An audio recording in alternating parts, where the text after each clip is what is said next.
Bonjour, une vidéo pour vous donner des nouvelles de mon rendez-vous chez la chirurgienne que j'ai vu il y a quelques dizaines de minutes. Alors, tout d'abord, ne vous inquiétez pas, je ne roule pas, je suis arrivé chez moi, je suis dans ma voiture. Chez moi. Donc, je ne conduis pas en me filmant. Alors, des mauvaises nouvelles et des bonnes nouvelles, je vais commencer par les mauvaises. Je vais devoir repasser un TEP scan, examen d'imagerie que l'on ne m'a pas fait passer à Godino, puisqu'en fait ça n'était pas nécessaire pour eux au niveau du suivi.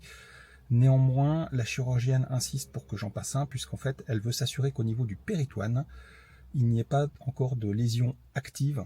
Alors, d'après les comptes rendus d'imagerie que j'ai de Godino, non, mais elle voulait s'en assurer impérativement, puisqu'elle m'expliquait que en fait, si j'avais encore des lésions actives au niveau du péritoine, elle ne m'opérerait pas, puisqu'en fait ça freine, voire empêche la cicatrisation en fait de l'organe. Donc le péritoine, hein, cette espèce de film qui enveloppe l'appareil digestif.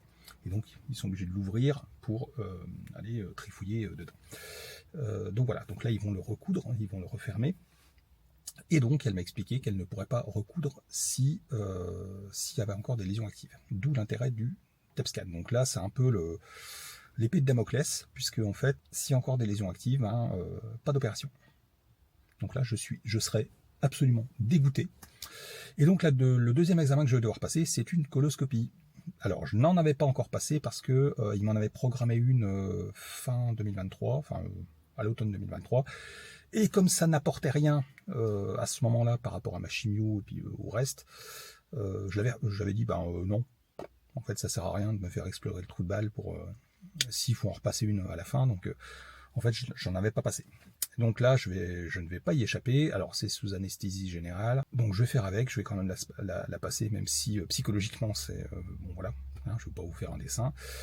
Bref, je vais passer sur ce détail sordide. Donc, je n'ai pas l'assurance aujourd'hui que je suis opérable. La bonne nouvelle, c'est que si je le suis, ils n'auront pas besoin de me rouvrir le ventre sur 20 cm ou 25 cm comme ils l'avaient fait à l'opération Aller, puisque je ne vous cache pas que ça picote un peu quand on se réveille. Et en fait, alors j'avais le doute parce que j'ai un ami le fils d'un ami qui a dû se faire poser une stomie pour un autre motif que le cancer. Et là, il s'est fait opérer il n'y a pas longtemps, et lui, ils lui ont rouvert le ventre de bas en haut, et donc ça a été très difficile l'opération retour, même plus qu'à l'aller. Et il en chie encore un peu d'ailleurs. Hein. Ça fait 15 jours, 3 semaines là qu'il est opéré, et ça, voilà, il a vraiment du mal à s'en remettre.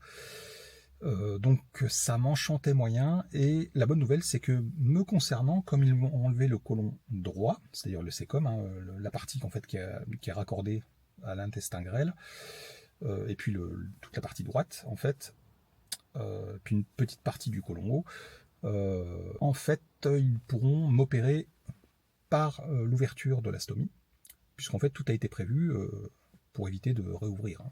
Donc elle m'a dit ça peut arriver qu'ils aient l'obligation de rouvrir s'ils n'arrivent pas, mais elle m'a dit dans la plupart du temps ça se passe bien, et donc j'aurai pas besoin de me faire réouvrir le ventre. Donc ça c'est une super nouvelle.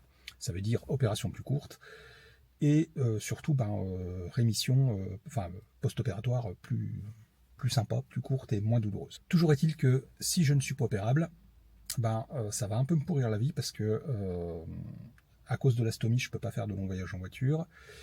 Et je dois en théorie partir une semaine en Corse, la dernière semaine de juin. Et donc ça m'emmerde royalement parce que ça veut dire que si je ne suis pas opérable, je ne pourrai pas partir en vacances. Donc je vais être obligé d'annuler. Et ça fait 2 ans que je ne suis pas parti en vacances parce que vous imaginez bien que 2024, les vacances, hein, j'étais à l'hôpital. Et donc ça me perturbe un peu. Je suis un peu deg. Donc là je vais croiser les doigts, je touche du singe pour que tout soit bien stabilisé, comme l'expliquent a priori les comptes rendus d'imagerie que j'ai eu jusqu'à maintenant. Et donc j'ai plus qu'à prendre mon mal en patience, puisqu'il va falloir trouver des places pour passer un TEP scan et une coloscopie à l'hôpital de Troyes, ce qui n'est pas une mince affaire, a priori.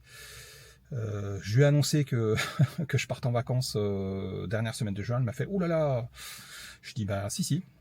Donc il faudra que je sois opéré avant, quoi qu'il arrive. » Voilà.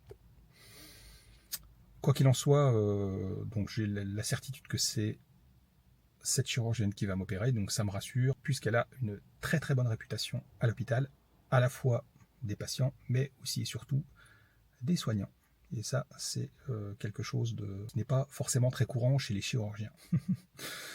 Bonne journée à vous, portez-vous bien.